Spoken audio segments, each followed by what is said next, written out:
آ جاؤ، قریب قریب آ جاؤ. الحمد لله نحمده ونستعينه ونستغفره ونؤمن به ونتوكل عليه ونعوذ بالله من شرور أنفسنا ومن سيئات أعمالنا. من يهده الله فلا مضل له ومن يضلله فلا هادي له. ونشهد أن لا إله إلا الله وأشهد أن محمدا عبده ورسوله. أما بعد فأعوذ بالله من الشيطان الرجيم. بسم الله الرحمن الرحيم.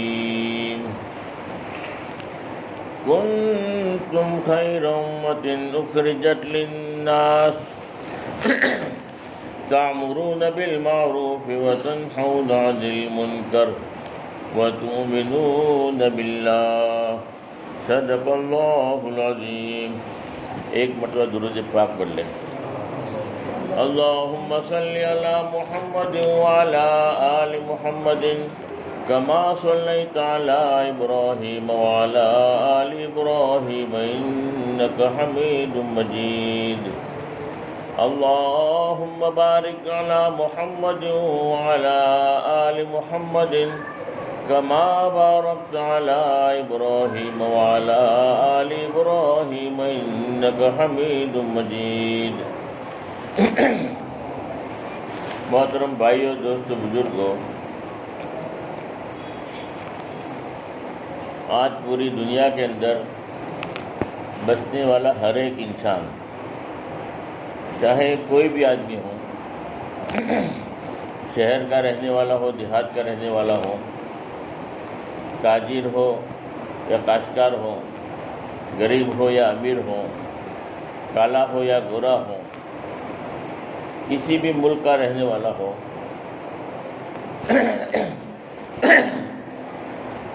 ہر آدمی پوری دنیا کے اندر محنت کرتا ہے، اور محنت اس لیے کرتا ہے کہ میں کامیاب ہو جاؤں. پوری دنیا میں ایک آدمی بھی ایسا نہیں ملے گا جو محنت بھی کرتا ہو اور اس لیے محنت کرتا ہو کہ میں ناکامیاب ہو جاؤں. ناکامیاب ہونے کے لیے محنت کرتا ہوں.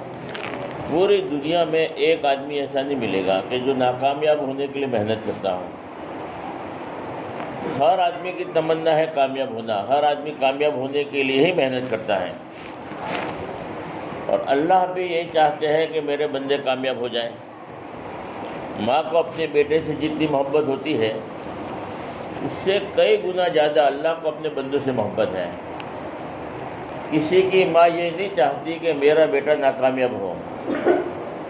ہر ایک کی ماں کی تمنا ہوتی ہے، ہر ایک کی ماں کی خواہش ہوتی ہے کہ میرا بیٹا کامیاب ہو جائے، اور بیٹے کی کامیابی کی فکر ہوتی ہے. تو ماں سے بھی زیادہ محبت کرنے والے اللہ رب العالمین کیسے یہ چاہیں گے کہ میرے بندے ناکامیاب ہو جائیں؟ اللہ بھی چاہتے ہیں کہ میرے بندے کامیاب ہو جائیں، ہم بھی چاہتے ہیں، ہم کامیاب ہونے کے لیے محنت کرتے ہیں، کوشش کرتے ہیں. اللہ بھی چاہتے ہیں کہ میرے بندے کامیاب ہو جائیں. اسی لیے اللہ رب العالمین نے دنیا کے اندر کامیابی والا راستہ دکھانے کے لیے انبیاء کرام علیہ السلام کو مبعوث فرمایا کہ جاؤ میرے بندوں کو صحیح راستہ بتاؤ، کامیابی والا راستہ بتاؤ، کامیابی والی لائن بتاؤ. کامیابی والا راستہ دکھانے کے لیے اللہ نے کم و بیش دنیا کے اندر 1,24,000 انبیاء کرام علیہ السلام کو مبعوث فرمایا، اور سب کے اخیر میں اللہ نے اپنے پیارے حبیب صلی اللہ علیہ وسلم کو بھیجا. اللہ کے نبی یہ فرما رہے ہیں کہ اس دین کے خاطر جتنا مجھے ستایا گیا ہے، جتنی مجھے تکلیف پہنچائی گئی، اتنی کسی نبی کو نہیں پہنچائی. اللہ کو اپنے بندوں سے کتنی محبت ہے کہ ہمارے کامیابی کے لیے ہمارے نبی نے تکلیفیں برداشت کی اور پوری محنت کا حق ادا کیا. اللہ نے قرآن میں کہہ دیا کہ تم اپنے آپ کو تھکا دو گے، اپنے آپ کو ہلاکت میں ڈال دو گے. اتنی محنت کر دی، اللہ نے تسلی دی. کہ امت کامیاب ہو جائے. اللہ کے نبی بھی یہ چاہتے تھے کہ میری امت کامیاب ہو جائے. اللہ بھی چاہتے ہیں کہ میرے بندے کامیاب ہو جائے. اللہ کے نبی کو اللہ نے بھیجا. اللہ کے نبی کی یہی تمنا تھی, یا رب امتی یا رب امتی, میری امت کامیاب ہو جائے. یا اللہ میری امت کا کیا. امت کی فکر میں, امت کے درد کے اندر اللہ کے نبی روتے رہے, محنت کرتے رہے, کوشش کرتے رہے. تو اللہ کے نبی بھی یہی چاہتے ہیں کہ میری امت کامیاب ہو جائے. تو فرق کہاں پر ہے؟ ہم بھی کامیاب ہونا چاہتے ہیں, اللہ بھی کامیاب کرنا چاہتے ہیں, اللہ کے نبی بھی چاہتے تھے کہ میری امت کامیاب ہو جائے.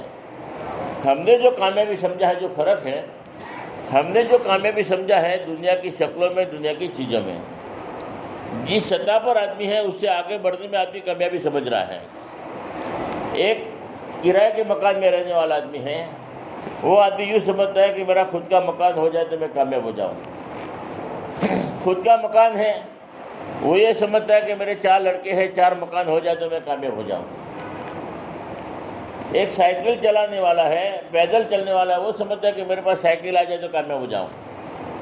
جس کے پاس سائیکل آ گئی ہے وہ سمجھتا ہے کہ بائک آ جائے تو میں کامیاب ہو جاؤں. اور بائک ہے تو کہتا ہے کہ میرے پاس 4 ویلر ہو جائے تو میں کامیاب ہو جاؤں. چھوٹی دکان والا یہ سمجھتا ہے کہ بڑی دکان ہو جائے تو کامیاب ہو جاؤں. چھوٹے غلے والا سمجھتا ہے کہ بڑا کاروبار ہو جائے تو میں کامیاب ہو جاؤں. ایک فیکٹری کا مالک ہے, وہ یہ سمجھتا ہے کہ 2 فیکٹری ہو جائے تو کامیاب ہو جاؤں. اللہ کے نبی نے یہ فرمایا کہ اگر ایک جنگل سونے کا مل جائے تو بھی دوسرے کی تمنا کرے گا. یہ کہ بھائی دوسرا جنگل بھی سونے کا مل جائے تو کامیاب ہو جاؤں. تو آدمی کامیابی اپنی جو ہے جس سطح پر اس سے آگے بڑھنے میں اپنی ترقی, اپنی کامیابی سمجھ رہا ہے. اور اللہ نے ہمیں پیدا کیا ہے, پیدا کیا اللہ نے. اللہ جانتے ہیں کہ ہماری کامیابی کس میں ہے.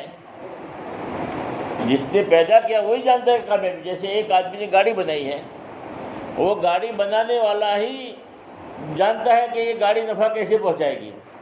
اس کا رولز بتائے گا, اس کا نیم بتائے گا کہ اس طریقے سے گاڑی استعمال کرو گے تو گاڑی تمہیں نفع پہنچائے گی. اور جس جگہ پانی ڈالنا ہے پانی ڈالو, پیٹرول ڈالنا ہے پیٹرول ڈالو, بریک لگانے کا موقع وہاں بریک لگاؤ, ایکسیلیٹر دبانے کا موقع وہاں ایکسیلیٹر دباؤ. تو پورا کا پورا نیم بتا کے وہ گاڑی, اس نیم کے مطابق اگر ہم گاڑی کو استعمال کرتے ہیں تو وہ گاڑی سے ہم نفع اٹھا سکتے ہیں. ورنہ آدمی یوں سمجھے کہ بھئی گاڑی میری ہے, میں نے 10 لاکھ روپے خرچ کیا ہے, میں نے خریدے ہیں, اب میں اس کی بات نہیں مانوں گا جس نے بنائی ہے. وہ چاہے کچھ بھی کہے, میں میری مرضی سے چلاؤں گا. اور پانی کی جگہ پیٹرول ڈالے, پیٹرول کی جگہ پانی ڈالے.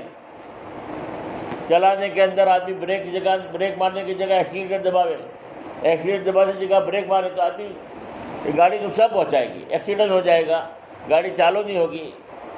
تو اس ترتیب پر چلے گی تو فائدہ ہوگا, کامیابی ملے گی.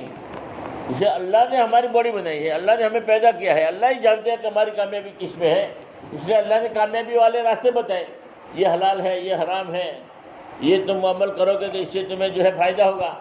اب آدمی اس کے مطابق زندگی گزارے گا تو ناکامیابی کے نقشے میں بھی اللہ کامیاب کر کے دکھائے گا. اسی لیے اللہ نے کلام پاک کے اندر پہلے امتوں کے واقعات بیان کیے. کلام پاک کے اندر تین قسم کے حالات کا ذکر ہے, 3 قسم کے. ایک تو پہلے زمانوں کے واقعات اللہ نے قرآن میں بتائے ہماری عبرت کے لیے. دوسرے آخرت میں آنے والے حالات, جنت جہنم, اس کی نعمتیں, عذاب, کہ اگر ایسی زندگی گزارو گے تو یہ نعمتیں ملے گی, جنت کی جہنم کے تذکرے. اور تیسرا زمانہ جب کیسے زندگی گزارنا ہے, یہ حلال ہے, یہ حرام ہے. یہ 3 لائن کا جو ہے ذکر ہے قرآن میں. پہلے امتوں کے واقعات اس لیے بیان کیے قرآن میں کہ آدمی عبرت حاصل کریں. یہ دیکھو پہلے زمانے کے اندر بھی اللہ نے نبیوں کو بھیجا تھا, اور جس نے نبی کی بات کو مانا تھا تو اللہ نے کیسے کامیاب کیا تھا, کیسے ان کو چمکایا تھا, کیسے اللہ نے ان کو جو ہے نجات دی, اور کیسے اللہ نے مدد کی. اللہ تو رب ہے, اور جس نے نبی کی بات کو نہیں مانا تھا تو ان کے پاس مال تھا, عہدہ تھا, حکومتیں تھیں, سارے کامیابی کے نقشے موجود تھے, پھر بھی اللہ نے کیسے ہلاک کیا, کیسے ناکام کیا, کیسے برباد کیا. تم بھی عبرت حاصل کرو. اگر نبی کی بات تم بھی نہیں مانو گے تو ویسے ہی تمہارے پاس مال بھی ہوگا, حکومت بھی ہوگی، سارے کامیابی کے نقشے ہوں گے، پھر بھی تم ہلاک ہو جاؤ گے. جیسے پہلے لوگوں کو اللہ نے ہلاک کیا ہے. بڑے بڑے طاقت والی قوم تھی، اللہ نے ہوا کے ذریعے ہلاک کیا. کیسے جو ہے باغات والے سے اللہ نے باغوں کو جلا دیا. کیسے حکومت والے سارے کامیابی کے نقشے ہے موجود ہے، اللہ نے جو ہے ہلاک کیا. نمرود کو، قارون کو، حامان کو، فرعون کو. کتنا بڑا مال والا تھا، اللہ نے زمین میں دسایا. اللہ تو رب ہے. اگر نبی کی بات کا انکار کرو گے، نبی کی بات کو نہیں مانو گے تو مال ہوگا، کامیابی کے سارے نقشے ہو گئے. تم عبرت حاصل کرو. قرآن نے اس لیے بیان کیا کہ تمہارے ساتھ بھی اگر تم بھی نبی کی بات کی مخالفت کرو گے، نبی کی بات کا انکار کرو گے، تم بھی صحیح زندگی نہیں گزارو گے تو تمہارا بھی یہی حشر ہوگا، حامان کے ساتھ، فرعون کے ساتھ. مال اللہ نے کیسا ناکام کیا. آج کوئی ماں باپ اپنے بیٹے کا نام رکھنے کو تیار نہیں ہے کہ میں میرے بیٹے کا نام فرعون رکھوں گا، یا میں میرے بیٹے کا نام قارون رکھوں گا، یا حامان رکھوں گا. اللہ نے نام کو بھی جلیل کیا. کیوں؟ کہ انہوں نے نبی کی بات کا انکار کیا، نبی کی مخالفت کی، نبی کے مقابلے پر آ گئے. اللہ نے زندہ دسا دیا. ابراہیم علیہ السلام کو جلیل کرنے کے لیے، ناکام کرنے کے لیے آگ جلائی. اللہ نے آگ کو حکم دے دیا میرے ابراہیم کے لیے گلے گلزار بن جا. اللہ تو رب ہے. اللہ کامیاب کرنے پر کسی کے محتاج نہیں. ناکامی کے نقشے میں اللہ کامیاب کر سکتے ہیں. آگ میں ناکامی ہے، جلا دیتی ہے، صفت ہے. کوئی بھی آدمی ہو، کیونکہ اللہ نے ابراہیم علیہ السلام کو نہیں جلایا. اللہ ناکامی کے نقشے میں وہ کامیاب کرنا چاہے تو اللہ کسی کے محتاج ہے. نمرود نے خلیل کو جب آگ میں پھینکا، ہوتا ہے ذرا دیکھ تو مرضی خدا. جلتے ہوئے انگاروں کو گلزار کر دیا، وَتُعِزُّ مَن تَشَاءُ وَتُذِلُّ مَن تَشَاءُ. اللہ جس کو عزت دینا چاہے اس کو کون جلیل کر سکتا ہے، اور اللہ جس کو جلیل کرے اس کو کوئی عزت نہیں دے سکتا. اس بات کو سمجھانے کے لیے اللہ نے پہلی امتوں کے واقعات بیان کیا، اور دوسرے واقعات اللہ نے آخرت کے.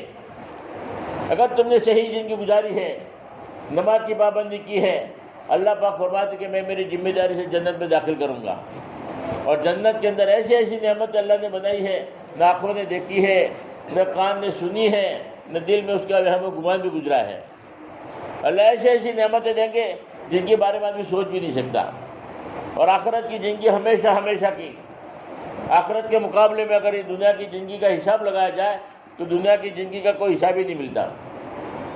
پھر بھی مثال دے کر لوگ سمجھاتے ہیں کہ پوری دنیا کے اندر رائے کے دانے بھر دیے جائے، اور پوری دنیا میں رائے کے دانے کا اگر مان لیا کہ بھرے جائے تو کتنے رائے کے دانے آئیں گے. اب ایک بوری میں کتنے رائے کے دانے آتے ہیں آدمی گن نہیں سکتا. اب پورے مسجد میں کتنے رائے کے دانے آئیں گے، پورے ہمت نگر میں کتنے رائے کے دانے آئیں گے، پورے ہمت نگر ضلع میں کتنے رائے کے آئیں گے، پورے گجرات میں کتنے آئیں گے، پورے انڈیا میں کتنے رائے کے دانے آئیں گے. اور پوری دنیا میں رائے کے دانے اگر بڑھ دیا جائے تو اس کے کوئی شمار ہی نہیں ہوگا.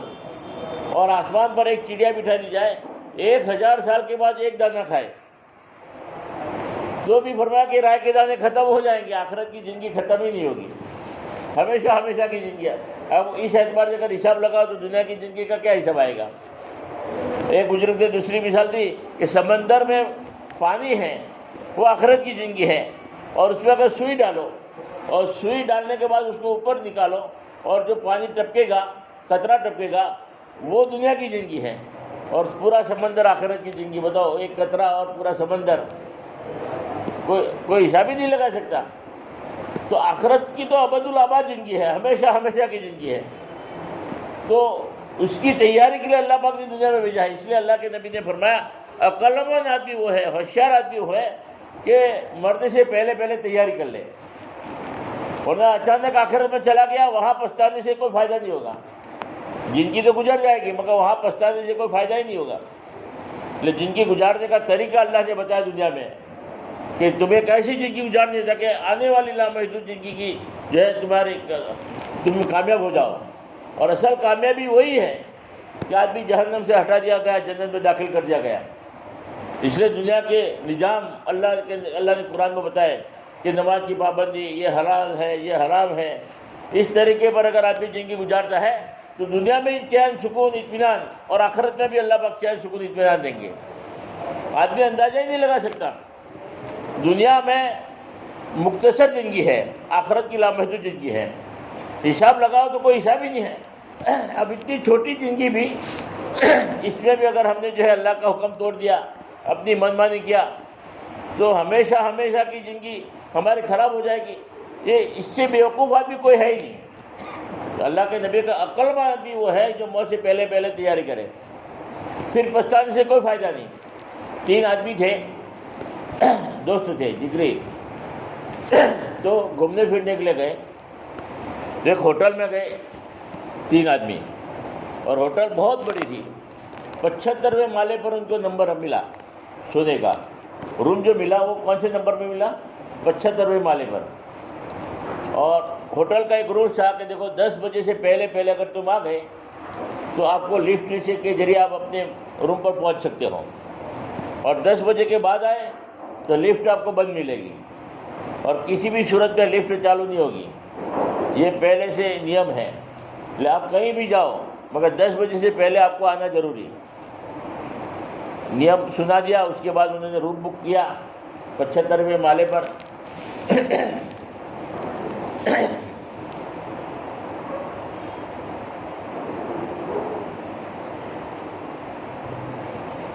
تو بک تو ہو گیا، پہلے دن گئے گھومنے پھرنے کے لیے، آئے واپس تو 10 منٹ پہلے آ گئے، لفٹ کے ذریعے اپنے مقام پر پہنچ گئے۔ دوسرے دن بھی گئے تو تھوڑی دیر ہو گئی، 10 بجے کے بعد آئے تو یہاں لفٹ بند ہو گیا۔ بہت عاجزی کی، بہت ریکویسٹ کی، مگر بولے کہ نہیں، یہ پہلے سے ہم نے جو ہے آپ کو سائن بھی لے لیا ہے، پہلے سے قرار بھی تھا، اب کسی بھی وہ 3 آدمی سوچ رہے کہ اب کیا کریں گے۔ 75ویں والے پر جانا کوئی آسان تھوڑی ہے، 2-4 منزلہ مکان ہوتا ہے، ان کو معلوم ہے کہ 5ویں منزلے پر جاتے ہیں پیدل سیڑھی کے ذریعے تو ہمت نہیں ہوتی پھر دوبارہ اترنا پھر چڑھنا۔ تو 75ویں والے پہ جانا کوئی آسان تو ہے نہیں، تو سوچ میں پڑ کے کیا کریں گے، پوری رات کیسے نکلے گی۔ اب روم تو 75ویں والے پر ہے، سوچ رہے، مشورہ کیا۔ ان کے بعد ایک آدمی نے کہا کہ کچھ بھی کرو کوئی شکل ہے ہی نہیں، جانا ہی پڑے گا، پیدل ہی جانا پڑے گا، سیڑھی کے ذریعے چڑھنا پڑے گا، تو کیا کریں گے۔ اس نے کہا کہ 25 مالے تک میں آپ کو جو ہے جوکس، قصہ، کہانی، چٹکلے سناتا رہوں گا، لیکن 25 مالے تک تو آپ کو احساس بھی نہیں ہوگا کہ، اور چڑھ جائیں گے آہستہ آہستہ باتیں کرتے کرتے۔ تو 25 مالے تک کہ میں یہ باتیں کرتا رہوں گا۔ پھر بولے پھر کیا کریں گے۔ پھر دوسرے آدمی کو بولا تم کیا کر سکتے ہو۔ دوسرے آدمی نے کہا کہ مجھے کوئی ہنسی مذاق کھیل کود والے جوک تو آتے نہیں ہیں، مجھے تو کام کی باتیں، ضرورت کی باتیں، کاروبار کی باتیں، ذمہ داری کی باتیں، وہ سب آتا ہے، وہ میں سناتا رہوں گا 25 مالے تک۔ پھر تیسرا آدمی نے کہا تم کیا کرو گے۔ بولے کہ مجھے تو نہ ضرورت کی باتیں، ذمہ داری کی، احساس کی کوئی باتیں آتی ہے، نہ کھیل کود کی کوئی ہنسی مذاق کے جوکس آتے ہیں، مجھے تو دکھ درد والے، تکلیف والے، مصیبت والے قصے کہانیاں یاد ہیں۔ بولے تم یہی سناتے رہنا۔ اب یہ مشورہ ہوا، 25 مالے تک پہلے آدمی نے جو ہے ہنسی مذاق کھیل کود کے جو قصے سناتا رہا، اور آہستہ آہستہ آہستہ 25 مالے تک وہ چڑھ گئے۔ اور 25 مالے چڑھنے کے بعد تو ان کی ہمت ہی ختم ہو گئی، کہ اب آگے بڑھنے کی ہمت ہی نہیں ہوئی، تھک کر چور ہو گئے تھے۔ اور پھر 25 مالے تک اس آدمی کا نمبر آیا، ضرورت کی باتیں، ہمت کی باتیں اس سے کرتا رہا، ضرورت کی باتیں کرتا رہا، اور بڑی مشکل سے آہستہ آہستہ اور ہانپتے کانپتے بڑی مشکل کے بعد 50 مالے تک وہ پہنچے۔ اب 50 مالے تک تو پہنچنے کے بعد تو اب تو ہمت ہی نہیں ہو رہی ہے آگے بڑھنے کی، پیر بھی جواب دے چکے اور پورا بدن بھی جو ہے وہ ہو گیا ہے۔ اب سوچا کیا کریں گے۔ اور 25 مالے تک اس نے دکھ والی، درد والی، تکلیف والی، ایک تکلیف بھی ہو رہی تھی، دکھ بھی ہو رہا تھا، پریشانی بھی تھی، اور وہی قصے کہانیاں سنتے سنتے جو ہے بڑی مشکل کے بعد، ہانپتے کانپتے جو ہے بڑی مشکل کے بعد تھک کر چور ہو گئے، 75ویں مالے پر بڑی مشکل کے بعد پہنچے۔ پہنچنے کے بعد تینوں آدمی ایک دوسرے کا منہ دیکھ رہے ہیں اور کہنے لگے چابی، تو چابی تو نیچے ہے، چابی تو کاؤنٹر پر پڑی ہے۔ اب بڑی مشکل کے بعد 75ویں مالے تو آ گئے، اب چابی تو لائے نہیں، اب کمرہ کیسے کھلے گا، چابی تو نیچے بھول گئے۔ تو یہ میں نے مثال اس لیے دیا کہ 75 مالے چڑھنے کے بعد اگر چابی نیچے بھول گئے ہیں تو اتنی بڑی قربانی دے کر وہاں چڑھنے کے بعد بھی کوئی فائدہ. ویسے ہی کتنے پچھتا رہے ہیں. آدمی جو ہے 25 سال تو کھیل کود میں گزر جاتا ہے، جوانی میں، کھیل کود میں، ہنسی مذاق میں، اور بھی 25 سال کمانے میں، بیوی بچوں کی ضرورتوں میں اور کاروبار کی لائن میں ضرورتوں کے اندر 25 سال استعمال کر لیتا ہے. جب 50 سال کی عمر ہو جاتی ہے تو پھر 25 سال جو ہے نا وہ جو ہے تکلیفوں میں، کسی کا ہڈی میں درد ہے، کسی کا آنکھوں میں تکلیف ہے، کسی کو دانت ٹوٹ گیا، کسی کا یہ کمر درد، یہ درد، الگ الگ پرابلم ہے، الگ الگ مسائل، الگ الگ پریشانی، اولاد کی پریشانی، کسی کی یہ پریشانی، دکھ کے اندر 25 سال تو بڑی مشکل سے گزرتے ہیں. ہر آدمی چاہے کیسا بھی ہو، کسی نہ کسی لائن کی تکلیف پریشانی میں جو ہے 50 سال کے بعد تکلیفیں مصیبتیں شروع ہو جاتی ہے تو اسی میں وہ گزار دیتا ہے. بدن کی لائن کی ہو یا کسی بھی لائن کی ہو، آنکھوں کی لائن کی ہو، تو بڑی مشکل کے بعد 25 سال گزارے اور اچانک موت آ گئی، قبر میں پہنچ گیا، بولے جنت کی چابی، جنت کا ٹکٹ، ایمان تو لے کر ہی نہیں آئے، ایمان کے بغیر آ گئے ہیں. تو وہاں جانے کے بعد آدمی پچھتائے گا کہ اللہ دنیا میں واپس بھیج دے، اب تو میں تیاری کر کے آؤں گا. تو پچھتا کا کوئی فائدہ ہوگا؟ وہ 75 والے پر چڑھ گئے بڑی مشکل کے، اب چابی بھول گئے ہیں، کتنی پریشانی ہو رہی ہے. ویسے آپ وہاں جانے کے بعد بھی یہی پریشانی، پھر پچھتانا فائدہ نہیں دے گا. اس لیے اپنی زندگی جو ہے اس کو غنیمت سمجھیں اور اس کی ترتیب بنائیں. اپنی زندگی کی صحیح روپ کو لے آنے کی ہم اب اپنی ترتیب بنائیں. موقع ہاتھ سے چلا گیا بعد میں جو ہے اس لیے کہتے کہ دنیا جو ہے آخرت کی کھیتی ہے. یہاں جو کچھ بھی بو گے وہ آخرت میں ملے گا. جیسا کرنا ویسا بڑھنا، نہ مانے تو کر کے دیکھ، جنت بھی ہے جہنم بھی ہے، نہ مانے تو مر کے دیکھ. مولانا عمر صاحب پالمپوری ہر وقت سنا کرتے تھے کہ ایک دن جانا ہے، یقین نہیں ہے تو مر کے دیکھو، سمجھ میں آ جائے گی بات. آج بہت ساری باتیں ہمیں سمجھ میں نہیں آ رہی ہیں. ایک کان سے آدمی سنتا ہے، دوسرے کان سے نکال دیتا ہے، ہوتا رہے گا، جو بھی ہوگا دیکھا جائے گا. اور اس وقت پھر پچھتانا فائدہ نہیں دے گا. جیسے مثال دی تھی مولانا نے کہ ایک سمندر ہے، سمندر میں مچھلیاں ہیں. ایک آدمی مچھلی پکڑنے کے لیے جو ہے وہ کانٹا ہوتا ہے، اس کے اوپر بوٹی لگاتا ہے، وہ ڈالتا ہے. یہ مچھلی جو ہے کانٹے کے بوٹی کھانے کے اوپر آئے گی تو کانٹا جو ہے پھنس جائے گا گلے میں، اس کو نکال دیں گے.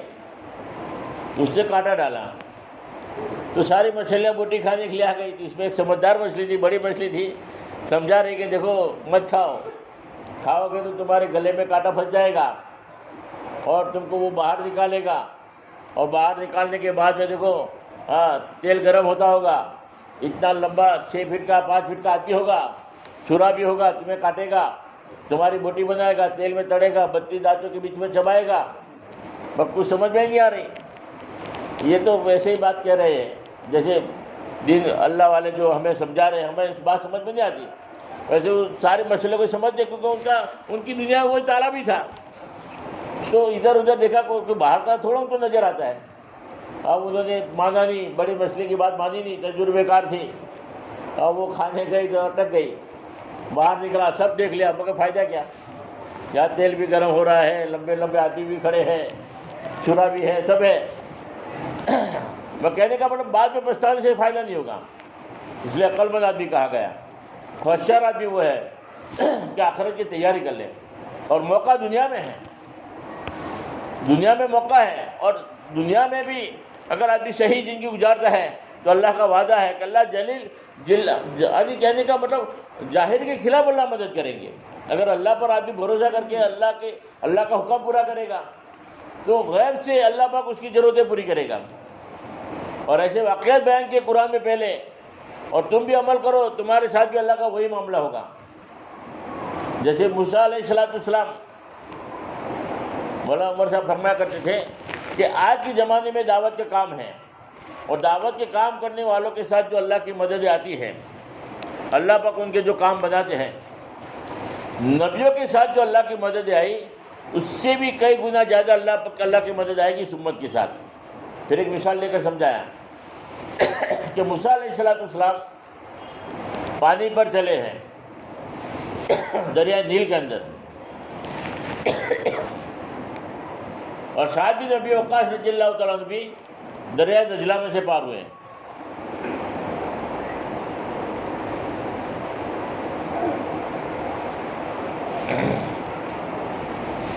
تو یہاں موسیٰ علیہ السلام کے ساتھ 3 باتیں پیش آئی، اور سعد بن ابی وقاص رضی اللہ تعالیٰ عنہ دریا دجلہ میں سے پار، ان کے ساتھ بھی 3 باتیں پیش آئی۔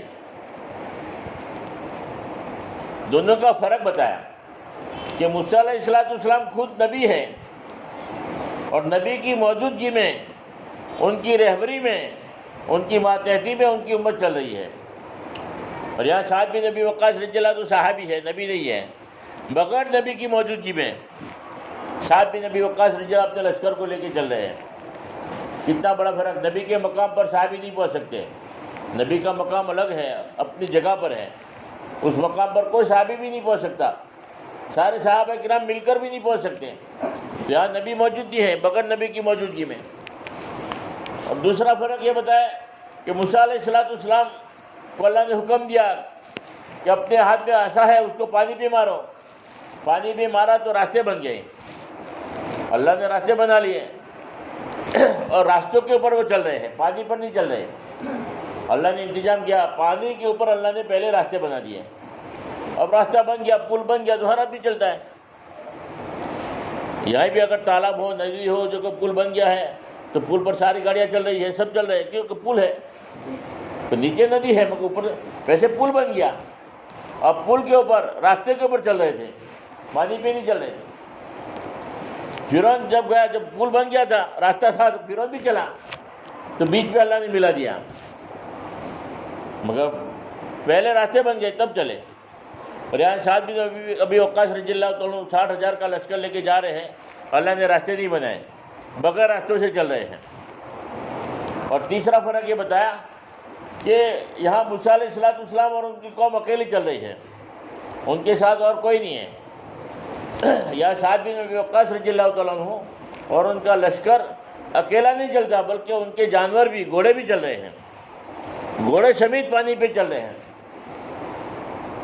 تو اللہ کی مدد کے اعتبار سے دیکھو، یہاں نبی ہے، نبیوں کے ساتھ جو مدد آئی، اور یہاں صحابی ہے، صحابی کے ساتھ جو مدد آئی، یہ نبی کے ساتھ جو مدد اس سے کئی گنا زیادہ ہے، کیونکہ نبی کا مقام الگ ہے اور صحابہ کا مقام بھی الگ ہے۔ صحابہ کے بعد آج کے زمانے میں اگر اس بیعت کر کر آدمی قربانی دے گا تو اندازہ نہیں لگا سکتا کہ اس کے ساتھ کتنی زیادہ گنا مدد اللہ کی آئے گی، کہ زمانہ دور ہو گیا، جہاں نبی موجود بھی ہے تو اللہ کی مدد زیادہ ہے۔ تو اللہ رب العالمین تو ایسے رب ہے، کمزور آدمی ہوتا ہے، کمزور قربانی دیتا ہے، اللہ پاک اس کو نواز دیتے ہیں، اللہ اس کو جو ہے نبھا لیتے ہیں، اللہ پاک اس کو آگے بڑھا دیتے ہیں تھوڑی قربانی پر۔ اس لیے فرماتے تھے 10ویں حصے پر اگر یہ امت قربانی دے گی تو جو مدد صحابہ کرام نے دیکھی ہے 100% محنت کرنے پر، 100% محنت کرنے پر جو مدد اللہ کی آئی تھی، آج امت 10ویں حصے پر محنت کرے گی، 10ویں حصے پر چلے گی تو وہ مدد اللہ کے اپنے آنکھوں سے دیکھے گی۔ زمانہ دور ہو گیا ہے، اس لیے تھوڑی قربانی پر اللہ کی طرف مدد آ جاتی ہے، اللہ طرف نواز دیتے ہیں۔ 1988 میں جماعت میں گیا تھا 40 دن۔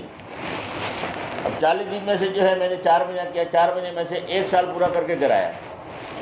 جب 1 سال پورا کر کے گھر آیا تو مشورے سے مجھے جو ہے نظام الدین مرکز بھیجا 15 دن کے لیے، آخری شروع سے آخر تک مرکز گیا ہی نہیں تھا، الگ الگ جگہ وقت لگتا رہا، اور آخر میں مشورے سے جو ہے تمنا بھی تھی، خواہش بھی تھی، مرکز دیکھا نہیں تھا، تو 1988 میں تو مجھے جو ہے مشورے سے مرکز بھیجا احمدآباد سے، مولانا عبدالغنی صاحب نے چٹھی لکھی ذمہ دار، اور پھر وہاں مولانا عمر صاحب کے پاس مجھے بھیجا کہ جاؤ مولانا سے مشورہ کر کے آپ 15 دن وہاں لگاؤ آخری۔ تو مولانا عمر صاحب رحمۃ اللہ علیہ کی خدمت میں گیا، مولانا نے پوچھا کہاں کے کیا ہے، بہت خوش ہوئے، بہت چوما، بہت ماشاءاللہ دعائیں دی، اور پھر مجھے کہا تم 3 دن جو ہے اعتکاف میں بیٹھ جاؤ روزے کے ساتھ۔ تو مسجد میں جو 2 صفحے تھی پرانی وہاں مجھے قائم کروایا، اور 2 رکعت وہاں 3 دن تک اعتکاف میں بٹھایا۔ 3 دن اعتکاف میں بیٹھا روزے کے ساتھ، ایک ساتھی خدمت میں جوڑ جاتا ہے، وہ کھانا لاتا وغیرہ سب۔ 3 دن کے بعد پھر آئے مولانا کے پاس کہ 3 دن پورے ہو گئے۔ پھر مولانا نے مشورہ کر کے یوسف بھائی کو بلایا، یوسف بھائی چنگواڑا والے تھے، بمبئی والے کہلاتے ہیں، وہ بھی بہت ذمہ دار ساتھی تھے، پرانے ساتھی تھے، بزرگوں میں ان کا شمار ہے، عالم نہیں تھے مگر ذمہ دار تھے۔ تو ان کی خدمت میں مجھے 15 دن کے لیے رکھ لیا۔ یوسف بھائی نے کہا چلو ٹھیک ہے، تو یوسف بھائی کی خدمت میں چلا گیا 15 دن کے لیے۔ تو جماعت کے دوران میں نے ایک بات سنی تھی کہ یوسف بھائی چنگواڑا والے جو ہے پانی کے اوپر چلے تھے۔ یہ پانی کی بات آئی اس لیے ان کی بات یاد آ گئی کہ یوسف بھائی چنگواڑا والے بھی پانی پر چلے تھے پوری جماعت کو لے کر۔ تو میرے دل میں یہ بات سوچ رہی تھی کہ یہ بات صحیح ہے غلط ہے۔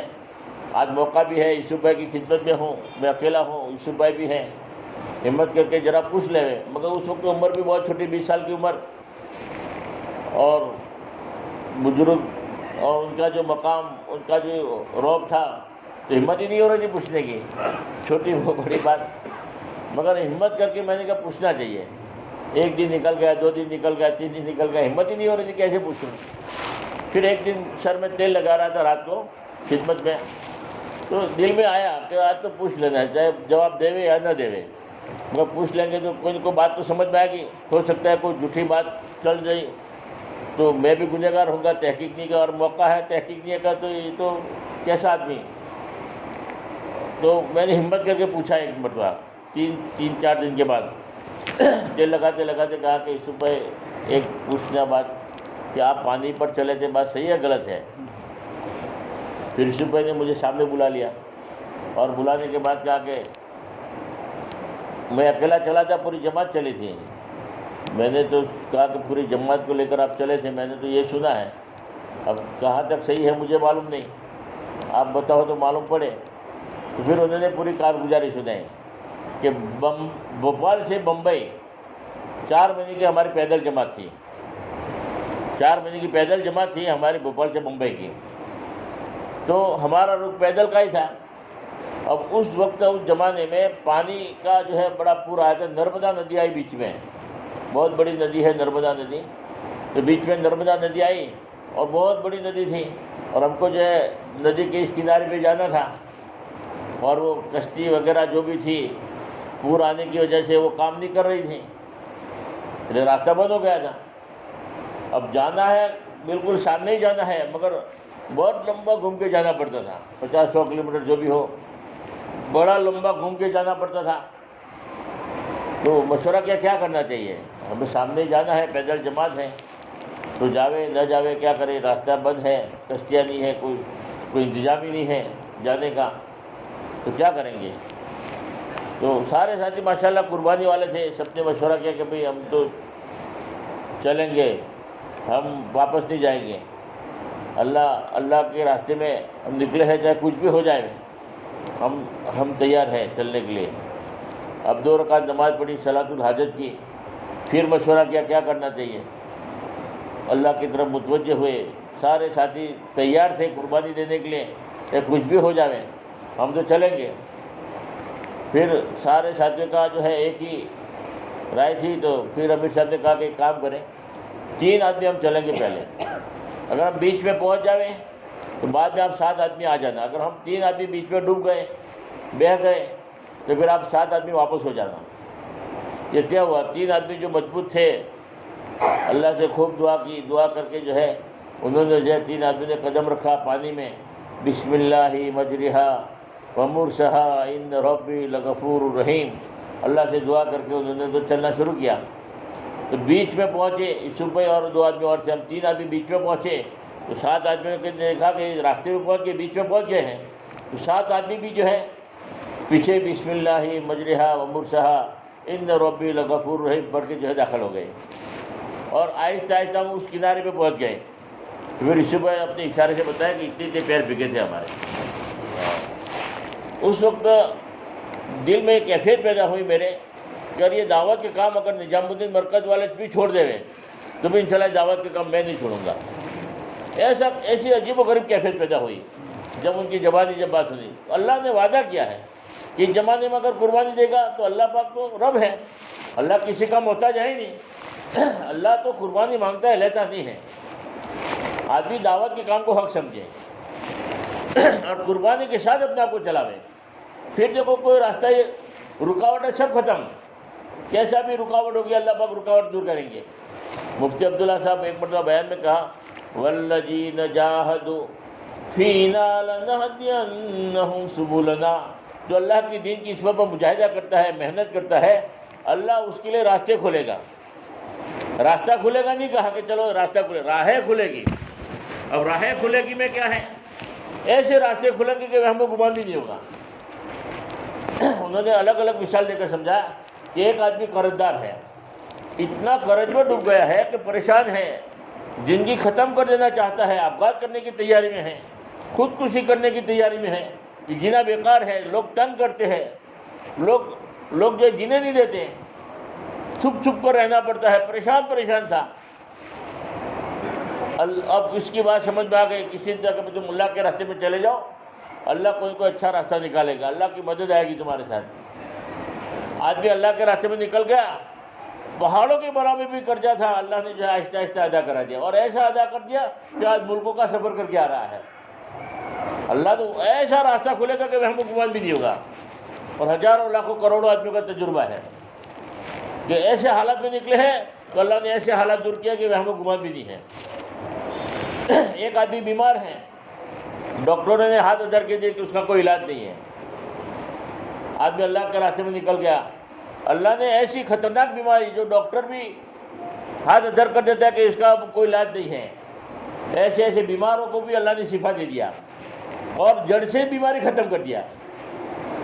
اللہ کے راستے میں ایسے بھی ہزاروں آدمی ملیں گے جن کا کوئی علاج نہیں تھا، ڈاکٹر پریشان ہیں کہ یار یہ آدمی ابھی بھی زندہ ہے، ہم نے تو 24 گھنٹے کی مہلت دی تھی۔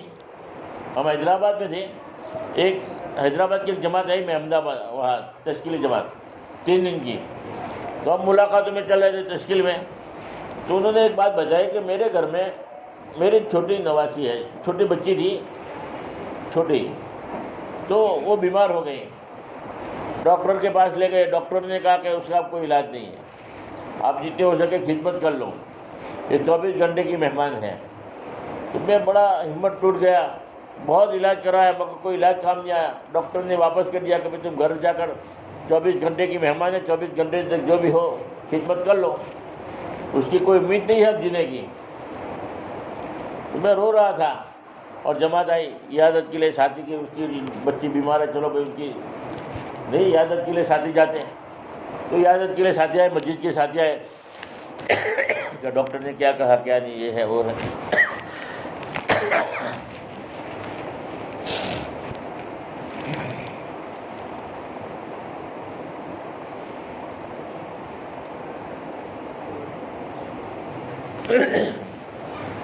تو عیادت کے لیے ساتھی آئے تو ساتھیوں نے ایک بات کہی، دیکھو اللہ تو ڈاکٹر کا بھی ڈاکٹر ہے، اللہ کسی کا محتاج نہیں ہے، اور اللہ کے لیے کوئی مشکل نہیں ہے، ناممکن کام اللہ ممکن کرنے پر آتے تو اللہ کسی کے محتاج نہیں ہے۔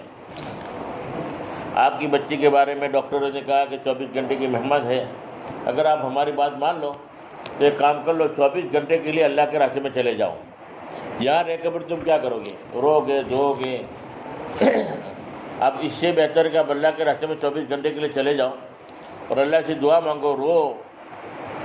اللہ کے لیے کوئی، اللہ ڈاکٹر کا بھی ڈاکٹر ہے، اور تہجد میں اٹھ کر اللہ کے راستے میں جو دعا مانگو گے تو اللہ پاک نبیوں کی طرح قبول کرتے ہیں، اور اللہ تو ناممکن کا ممکن کرنے پر آتے کسی کا محتاج ہے، خود بھائی خود کا مالک ہے۔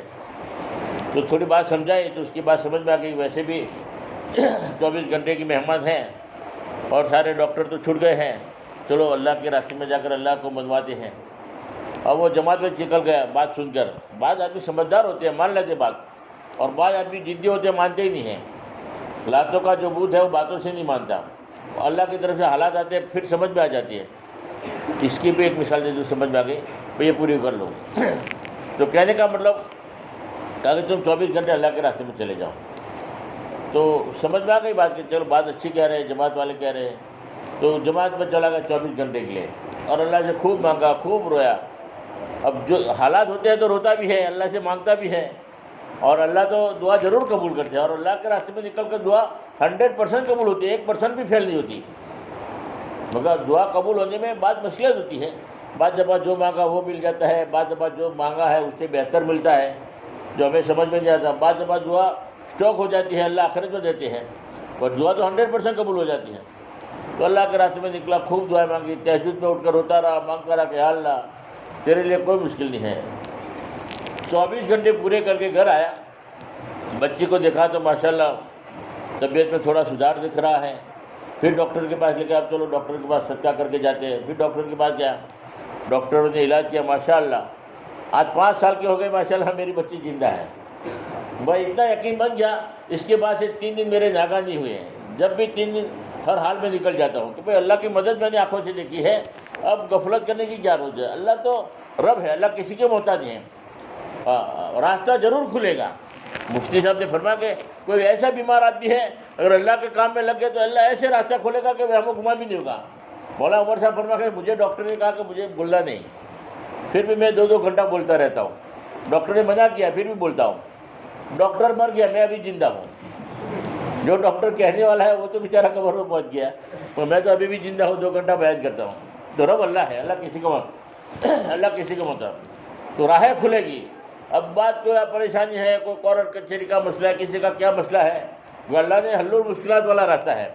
اللہ کے راستے میں نکلے گا، اللہ ایسے حل کریں گے ہمیں گھما بھی نہیں ہوگا، اللہ ایسے راستے کھلے گا، ایسے راہیں کھلے گی۔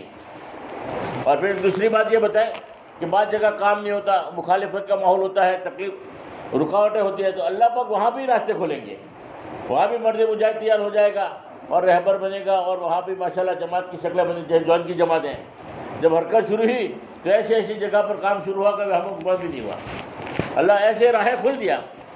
ایک جماعت اللہ کے راستے میں گئی، ایسی جوان کی جماعت ہوتی ہے ویسی بنجر بستی میں گئی، تو ایک مسجد تھی پیور مخالف، اس کٹر مسجد میں پہنچ گئے پوری جماعت، اور جماعت گئی تو سارے کے سارے لوگ آ گئے، کہا کہ گستاخ رسول آئے ہیں، یہ تو حضور کے دشمن آئے ہیں، اب ان کو تو زندہ ہی نہیں جانے دیں گے، ان کو ماریں گے پیٹیں گے، یہیں دفن کریں گے۔ اب پورا گاؤں جمع ہو گیا، کوئی لکڑی لے کر، کوئی ڈنڈا لے کر، کوئی تلوار لے کر آیا، کوئی لکڑ کی رڑا، کوئی لکڑی لے کر آیا، جس کے جو گھر میں جو بھی ہتھیار ہے سب لے کر آئے۔ آنے کے بعد جماعت کے اندر ایک ماشاءاللہ عالم بھی تھے، سمجھدار تھے، سنجیدہ قسم کے تھے، تو انہوں نے کہا کہ اب ہمیں گستاخ رسول کیوں کہتے ہو؟ ہمارے اندر ایسی کوئی علامت ہے، ایسی کوئی نشانی ہے، ایسی کوئی دلیل ہے، آپ کس وجہ سے کہتے ہیں؟ ہم تو عاشق رسول ہیں، ہم گستاخ رسول نہیں ہیں، اور عاشق رسول بھی سچے عاشق رسول ہیں۔ اگر ہم گستاخ رسول ہیں تو ہم جان دینے کو تیار ہیں، ہم تو عاشق رسول ہیں۔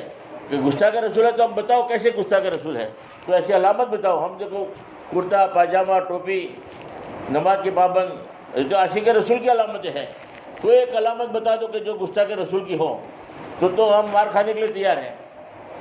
تو کہا، پھر گاؤں میں سمجھدار بھی آدمی تھے، کہا کہ دیکھو ہمارے امام صاحب کہتے ہیں کہ تم گستاخ رسول ہو، اس لیے ہم تم کو گستاخ رسول ہی مانیں گے۔ بولے آپ کے امام صاحب کو بلاؤ، اگر امام صاحب اگر ثابت کر دے کہ تم گستاخ رسول ہو تو ہماری یہی قبریں بنا لینا، ہم جان دینے کو تیار ہیں، ہم ایک بھی واپس نہیں جائیں گے۔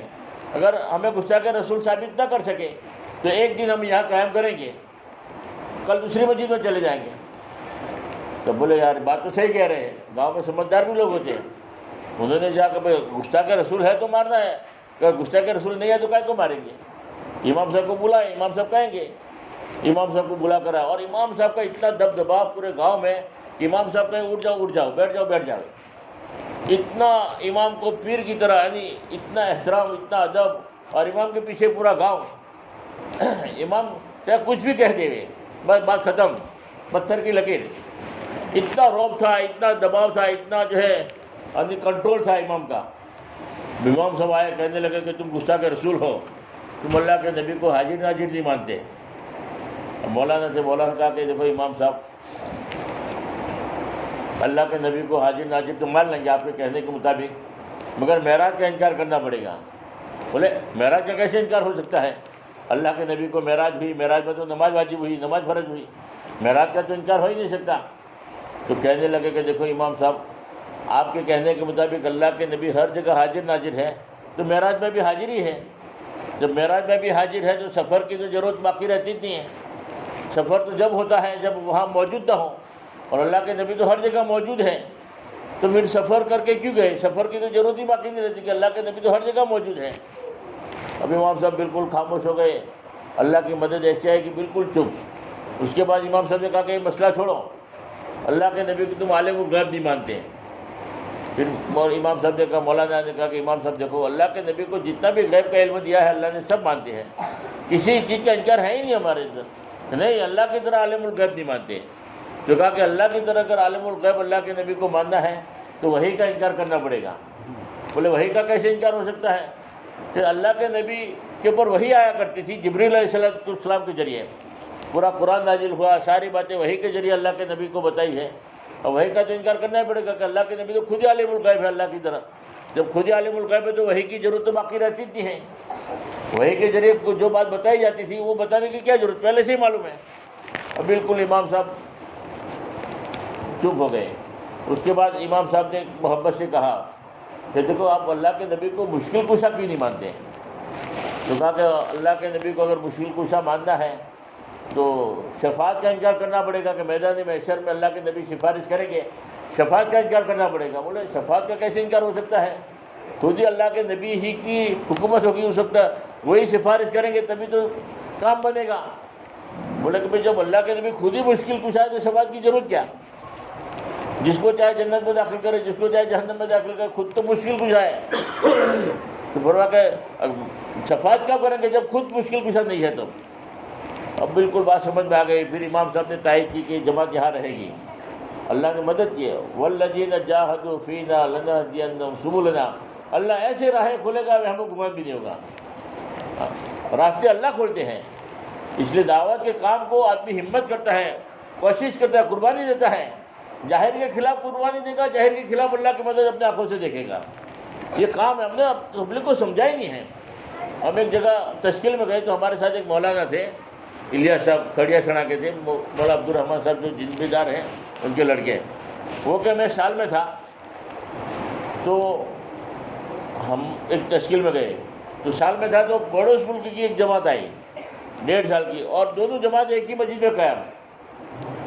ہماری جماعت سال کی تھی، وہ 1.5 سال کی تھی، ایک مسجد میں قیام تھا۔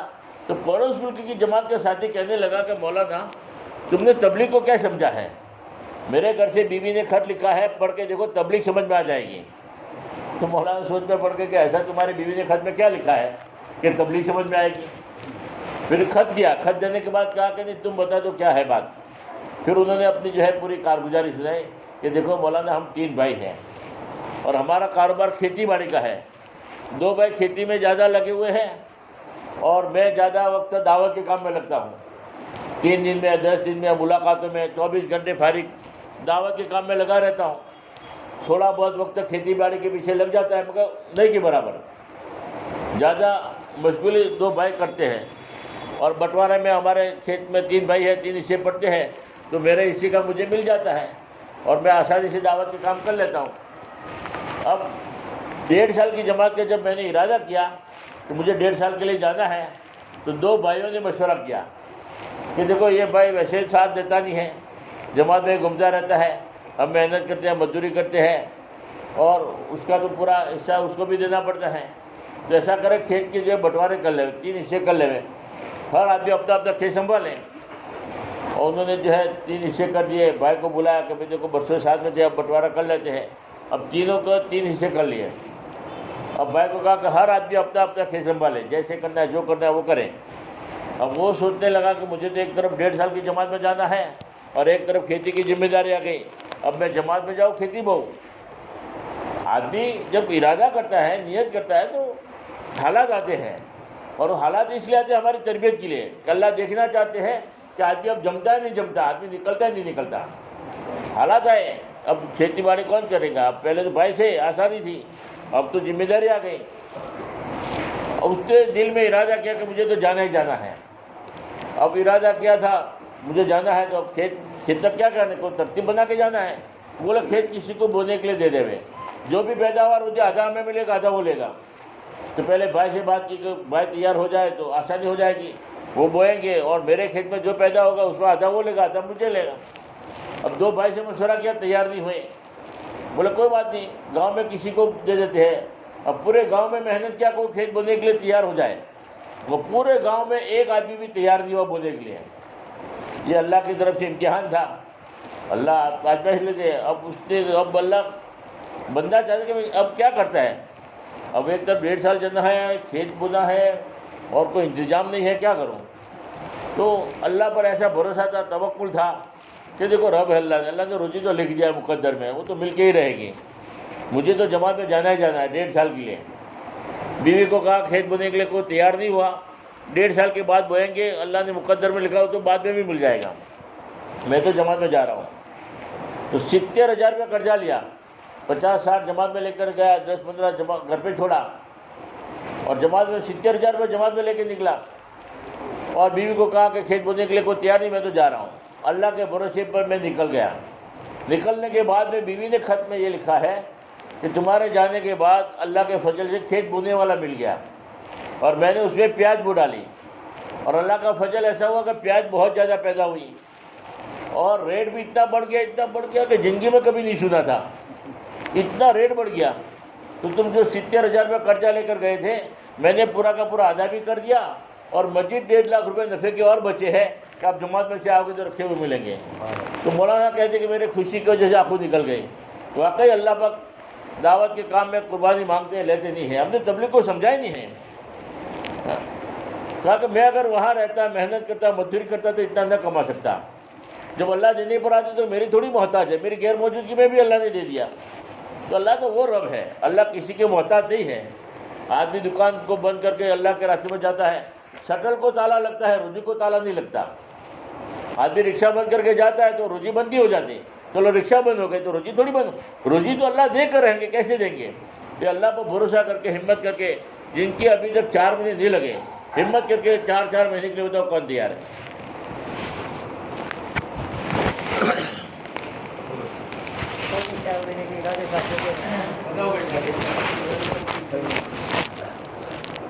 جو عجائب کیے وہ لکھوا دیں گے جب کے بھی ہو۔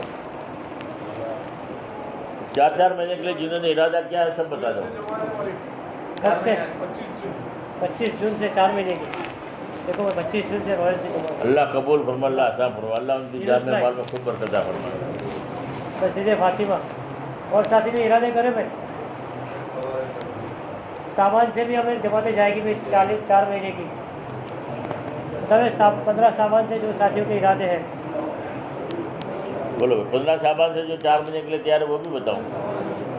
15 سامان سے ادریس بھائی انشاءاللہ اللہ قبول فرمائے۔ ہاں 4 مہینے 20 تاریخ سے کر لو، 20 تاریخ سے گجرات کی جماعت ہے، اس میں جوڑنا ہے 4 مہینے والے، 2-4 ساتھی تیار ہو جائے تو۔ آپ